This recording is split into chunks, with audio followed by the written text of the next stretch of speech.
Bonjour Frédéric. Alors toute la presse est sortie, 15 août ou pas 15 août? Il y a quelques journaux qui ont paru ce matin, pas beaucoup, mais il y a aussi les sites internet. Et puis c'est le moment de toute façon, ce 15 août, de prendre un peu de temps pour réfléchir, avec les magazines éventuellement. Vers où allons-nous? Dans 15 jours déjà, ce sera la rentrée et on trouve dans les journaux quelques perspectives sur notre avenir. Alors notre avenir proche d'abord, le Parisien ce matin se demande si les piétons vont enfin avoir plus de place dans les villes par rapport à la voiture. Vous savez que selon le code de la route, la voiture est censée s'arrêter quand le piéton attend à un passage piéton. En pratique, ça n'arrive presque jamais, faites l'expérience. Heureusement, les villes auront bientôt peut-être ce système actuellement à la Grande Motte, près de Montpellier, un radar qui verbalise les voitures qui ne cèdent pas le passage aux piétons alors qu'elles sont censées le faire. Pour l'instant, il n'y en a qu'un seul en France, mais la voiture est un des domaines où notre vie va peut-être beaucoup changer ces prochaines années. D'après le site web des Échos, Angela Merkel serait ainsi en train de céder sur le diesel. Elle a dit hier que la fin du diesel est inéluctable. Alors c'est nouveau parce que pour l'instant, l'Allemagne était un des seuls grands pays qui soutenait encore le diesel, contrairement à la France ou beaucoup d'autres pays européens qui ont prévu une interdiction totale des moteurs à explosion, donc diesel ou essence, d'ici une vingtaine d'années. Alors si l'Allemagne s'y met à son tour, c'est peut-être un basculement. À la place, on aura sans doute des voitures électriques dont la technologie est en train de progresser très vite.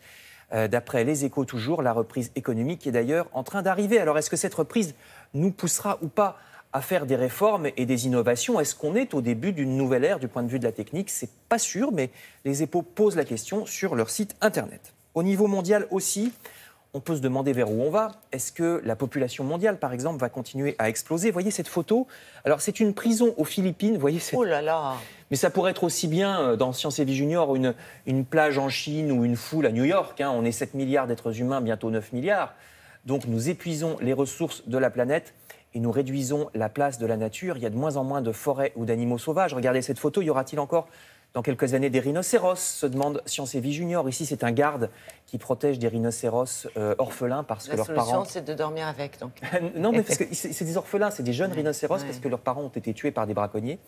Donc Science et Vie Junior montre cette photo au Kenya. Est-ce qu'il y aura encore des rhinocéros dans quelques années? Parce que l'espèce humaine a même réussi à polluer non seulement le sol, mais jusqu'à l'espace. En seulement 60 ans, depuis qu'on s'est lancé des satellites, on a saturé l'espace de déchets de satellites ou de stations spatiales, à tel point... Ce sont tous les débris là qu'on aperçoit? Oui, c'est des débris qui tournent autour de la Terre.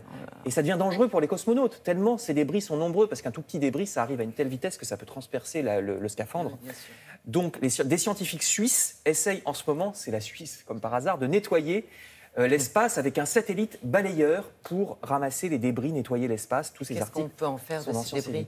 En fait, le satellite nettoyeur ramasse les débris, il les précipite vers la Terre où ils vont brûler dans l'atmosphère, comme une étoile filante, vous savez, plutôt que de rester en orbite.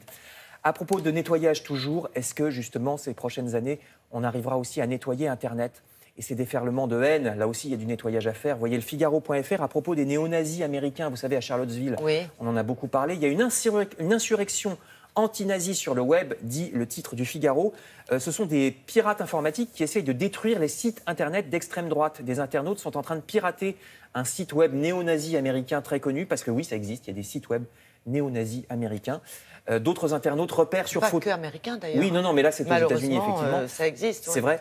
D'autres internautes repèrent sur photo les racistes qui étaient à la manifestation de Charlottesville et ils les dénoncent sur les réseaux sociaux. Ils vont sur leur compte Twitter en disant « Ah bah tiens, c'est vous qui étiez à cette manifestation ». Hélas, c'est mission impossible de nettoyer tout Internet. La mission est vraiment infinie. Je termine donc avec un sourire, toujours en matière de prospective. Oui, de prospective. Est-ce que l'homme est destiné à être supplanté un jour par des espèces plus intelligentes? Vous lirez dans Libération que les pieuvres, ces animaux sont parmi les plus intelligents du monde. Oui, très très intelligents. Est-ce qu'elles domineront le monde? L'article ne dit pas s'il y a du racisme chez les pieuvres, mais j'en doute fortement. Faut enquêter, Frédéric. En tout cas, pour l'instant, elles n'écrivent pas des idioties sur Internet. Vous lirez cet article passionnant dans Libération sur l'intelligence des pieuvres, et plus intelligentes même que certains singes. Écoutez, merci beaucoup pour cette information. On a appris beaucoup de choses.